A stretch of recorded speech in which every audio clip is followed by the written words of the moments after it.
உங்களோட ஹைட்டுக்கு தக்கன வெயிட் இல்லாம, நீங்க வெயிட் கொஞ்சம் அதிகமா இருந்தீங்க அப்டின்னா, ரொம்பவே வந்து பார்த்தீங்கன்னா, உடல் பருமன், பெல்லி ஃபேட் அப்டின்ற விஷயத்தினால அவதிப்பட்டுட்ருப்பீங்க. பட் இன்னைக்கு நான் வீடியோல ஷேர் பண்ணியிருக்கேன். இந்த ஒரு விஷயத்த நீங்க ஃபாலோ பண்ணீங்கன்னா போதும், அட்டகாசமா உடல் பருமன வந்து நம்ம ரெடியூஸ் பண்ணிக்கலாம். நம்ம உடம்புல இருக்கக்கூடிய தேவையற்ற கொழுப்புகள வந்து பார்த்தீங்கன்னா, ஈஸியா நம்ம வந்து ரிமூவ் பண்ணலாம். ஒரு கடாய் எடுத்துக்கோங்க. கடாயில நான் சேர்க்கக்கூடிய பொருட்கள் எல்லாத்தையும் சேர்த்துக்கோங்க. இன்றைக்கி நான் ஆட் பண்ணுறது எல்லாமே ஒரு டைம் நீங்கள் ட்ரிங்க் பண்ணுறதுக்கு எவ்வளோ பொருட்கள் அளவு சேர்க்கணுமோ அந்த அளவுகள் மட்டும்தான் சொல்லியிருக்கேன். ஃபஸ்ட்டு நான் சேர்த்தது ஒரு 1/4 டேபிள் ஸ்பூன் அளவுக்கு சோம்பு, 1/4 டேபிள் ஸ்பூன் அளவுக்கு சீரகம், 1/4 டேபிள் ஸ்பூன் அளவுக்கு வெந்தயம், 1/4 டேபிள் ஸ்பூன் அளவுக்கு ஓமம், அப்புறம் ஒரே ஒரு பட்டை துண்டு.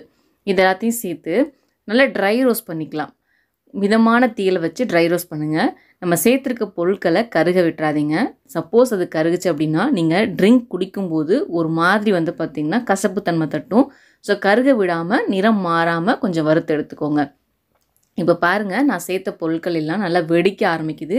இந்த சமயத்தில் நான் வந்து இதில் ஒரு 2 டம்ளர் அளவுக்கு தண்ணி ஆட் பண்ணிக்கிறேன். தண்ணி ஆட் பண்ணதுக்கப்புறமா ஒரு 1/4 சிட்டிகை அளவுக்கு மஞ்சள் தூள் வந்து சேர்த்துக்கோங்க. நம்ம சமையலுக்கு பயன்படுத்தக்கூடிய மஞ்சள் தூள் இருக்குது பார்த்தீங்களா, அதுதாங்க சேர்க்குறேன். சேர்த்து நல்லா மிக்ஸ் பண்ணிவிட்டு இப்போ இந்த தண்ணியை நம்ம வந்து பார்த்திங்கன்னா கொதிக்க வைக்க போகிறோம். இது எவ்வளோ நேரம் கொதிக்கணும் அப்படின்னா மேக்ஸிமம் ஒரு 5லேருந்து 6 நிமிஷம் கொதிச்சா போதும். அதுக்கு மேலே கொதிக்க வைக்க வேண்டாம்.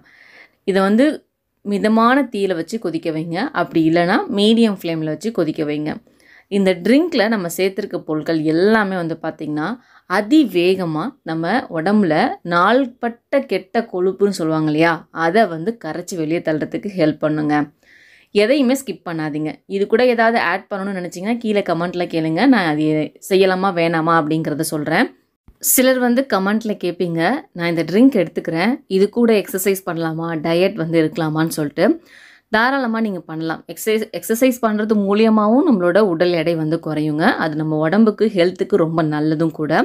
டயட்டும் வந்து பார்த்திங்கன்னா தேவையில்லாத உணவுகள் எடுத்துக்கிறத விட நமக்கு உடம்புக்கு என்ன தேவையோ, என்ன சத்துக்கள் தேவையோ அதை எடுத்துக்கும் போது ஒரு ஹெல்த்தியான லைஃப் வந்து பார்த்திங்கன்னா நம்மளால் கொண்டு போக முடியும். சில பேர் டயட் இருக்குன்னு சொல்லி ஆரம்பிச்சிருப்பீங்க, அதை ஒரு 2-3 நாள் ஃபாலோ பண்ண ஆரம்பிச்சிருப்பீங்க. அதுக்கப்புறம் உங்களால் அதை கண்டினியூ பண்ண முடியாமல் அகெயின் வந்து பார்த்திங்கன்னா நம்ம என்ன நார்மலாக சாப்பிடுவோமோ ஜங்க் ஃபுட்டு அது இதுன்னு சாப்பிட்டு அங்கங்கே வந்து பார்த்திங்கன்னா உடம்பெல்லாம் இந்த மாதிரி சதை பிதுங்கி வெளியே வர மாதிரி இருக்கும். இப்படிலாம் இருக்குது எனக்கு அப்படின்னு ஃபீல் பண்ணிட்டு இருந்தீங்க அப்படின்னா நிச்சயம் நீங்கள் கவலைப்பட வேண்டாம். இந்த ட்ரிங்க்கை மட்டும் குடிங்க. சூப்பராக ரிசல்ட் வந்து பார்த்திங்கன்னா பார்க்க முடியும். இப்போ தண்ணியை இந்த மாதிரி நல்லா கொதிக்க வச்சுக்கணும். நான் முன்னாடியே சொல்லியிருந்தேன் பார்த்தீங்களா, பொருட்களை கருகடிச்சிருந்தீங்க அப்படின்னா அந்த கருகுன ஸ்மெல் வரும். உங்களால் அந்த தண்ணியை குடிக்க முடியாது. வீடியோவில் பார்த்துருப்பீங்க எந்த அளவுக்கு நான் வந்து அதை வறுத்துருப்பேன் அப்படிங்கிறது உங்களுக்கு தெரிஞ்சிருக்கும். அடுப்பை ஆஃப் பண்ணிவிட்டு நான் வந்து பார்த்திங்கன்னா இதில் 2 பூண்டு பல் வந்து சேர்த்துக்க போகிறேன். அந்த பூண்டு பல்லை முழுசாக சேர்க்காமல் சின்ன சின்ன பீசஸாக கட் பண்ணி போட்டு சேர்த்துட்டு இதை மூடி போட்டு ஒரு 10 நிமிஷத்துக்கு வச்சிட போகிறேன். அப்போ என்ன ஆகும் அப்படின்னா அந்த பூண்டு வந்து வெந்துடும். அது மட்டும் இல்லாமல் அந்த தண்ணியோட சூடு வந்து பார்த்திங்கன்னா கம்மியாகி நம்ம குடிக்கக்கூடிய சூடு வந்து வந்திருக்கும். இப்போ 10 நிமிஷம் கழித்து ஓப்பன் பண்ணி பார்த்தோம்னா பூண்டை வந்து எடுத்து பாருங்கள். நம்ம சின்ன சின்ன பீஸஸாக கட் பண்ணி போட்டிருக்கனால அந்த பூண்டு நசுக்கணும் அப்படின்னா ஈஸியாக வந்து வெந்திருக்கும். இந்த பூண்டை நீங்கள் தூக்கி போட வேணாங்க. இந்த பூண்டும் வந்து பார்த்திங்கன்னா ஒரு வகையில் நமக்கு அந்த கொழுப்பை கரைக்கிறதுக்கு ஹெல்ப் பண்ண போகுது அப்படின்னே சொல்லலாம். ஸோ பூண்டை என்ன பண்ண போகிறோம் அப்படிங்கிறத நான் உங்களுக்கு லாஸ்ட்டில் சொல்கிறேன். பூண்டை மட்டும் தனியாக எடுத்து ஒரு இதில் வச்சுக்கோங்க. இப்போது வாட்டரை வந்து பார்த்திங்கன்னா நம்ம வடிகட்டி தனியாக ஒரு கிளாஸில் எடுத்து வச்சுக்கலாம். வாட்டரில் சேர்த்துருக்க பொருட்களை அகெயின் நீங்கள் பயன்படுத்துறதுனாலும் பயன்படுத்திக்கலாம். இப்போ ஒரு டைம் நீங்கள் இந்த பொருட்களை சேர்த்து பயன்படுத்தும் போது இன்னொரு டைம் ட்ரிங்க் பண்ணுறதுக்கு யூஸ் பண்ணிவிட்டு அதுக்கப்புறம் அதை தூக்கி போட்டுருங்க, ஃப்ரெஷ்ஷாக பயன்படுத்திக்கோங்க. இப்போ நான் தண்ணியை வந்து வடிகட்டி எடுத்து வச்சுக்கிட்டேங்க. இதில் வந்து ஸ்வீட்னஸ்க்காக நான் வந்து பார்த்திங்கன்னா இன்றைக்கி வெல்லம் தான் வந்து சேர்க்க போகிறேன். வெல்லத்துக்கு பதிலாக நீங்கள் ஹிமாலயன் சால்ட்டுன்னு சொல்லிட்டு பிங்க் சால்ட் அந்த மாதிரிலாம் கிடைக்கும், அதை சேர்க்குறதுனாலும் சேர்க்கலாம். இல்லை எனக்கு அதெல்லாம் வாங்க முடியாது அப்படின்னா நம்ம வீட்டில் இருக்கக்கூடிய நார்மல் சால்ட் இருக்கு இல்லையா, ஒயிட் கலரில், அதை வந்து சேர்க்குறதுனாலும் சேர்க்கலாம். ரொம்ப சேர்க்காதீங்க. இனிப்பாக இருந்தாலும் சரி உப்பாக இருந்தாலும் சரி கொஞ்சம் பாதிக்கு பாதி சேர்த்தா போதும். இப்போ வெல்லம் சேர்த்துட்டு நல்லா மிக்ஸ் பண்ணிக்கோங்க. ட்ரிங்க் அவ்வளோதாங்க ரெடி. இந்த ட்ரிங்க்கை எப்போ குடிக்க போகிறோம் அப்படிங்கிறத பார்க்கலாம்.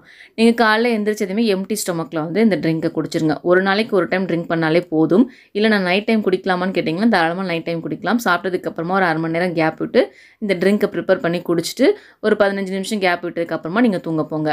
பூண்டை தனியாக எடுத்து வைங்கன்னு சொல்லியிருந்தேன் பார்த்தீங்களா, அதை என்ன பண்ணணும் அப்படின்னு சொல்லி இப்போ சொல்கிறேன். நீங்கள் இந்த ட்ரிங்க் குடிக்க போகிறதுக்கு முன்னாடி பூண்டு நல்லா மென்று வாயில் சாப்பிட்ருங்க. அதுக்கப்புறம் ஒரு 10 நிமிஷம் கேப் விடுங்க. அதுக்கப்புறமா இந்த ட்ரிங்க்கை வந்து குடிங்க. இப்படி குடிக்கும்போது நமக்கு வந்து பார்த்திங்கன்னா ஈஸியாக அந்த கெட்ட கொழுப்பெல்லாம் கரைஞ்சி வெளியே வந்துருங்க. பூண்டும் வந்து பார்த்திங்கன்னா உடம்புக்கு நல்லது தான். அதிகப்படியான பூண்டு நம்ம எடுக்கல. ஒரு நாளைக்கு நீங்கள் 2 பூண்டு எடுத்தால் போதும். இப்போ ஒரு வேளை நீங்கள் 2 டைம் ட்ரிங்க் பண்ண போகிறீங்க அப்படின்னா காலைல 1 பூண்டு பல்லும் அதே நைட்டு 1 பூண்டு பல்லுமா யூஸ் பண்ணிக்கோங்க. இப்படி தாங்க இந்த ட்ரிங்க்கை வந்து குடிக்கணும். இந்த ட்ரிங்க்கை நான் சொன்ன முறைகளை குடிச்சிட்டு வந்தீங்க அப்படின்னா நிச்சயம் ஒரு 15 நாளிலே வந்து பார்த்திங்கன்னா உங்களோட உடல் எடையில் நல்ல மாற்றம் தெரியும். நீங்கள் வெயிட் லாஸ் பண்ணுறீங்களா இல்லைன்றதை அந்த மிஷின் வச்சு செக் பண்ணி பாருங்கள். நல்ல மாற்றம் வந்து பார்த்திங்கன்னா தெரியும். வீடியோ பிடிச்சிருந்தா லைக் பண்ணுங்கள்.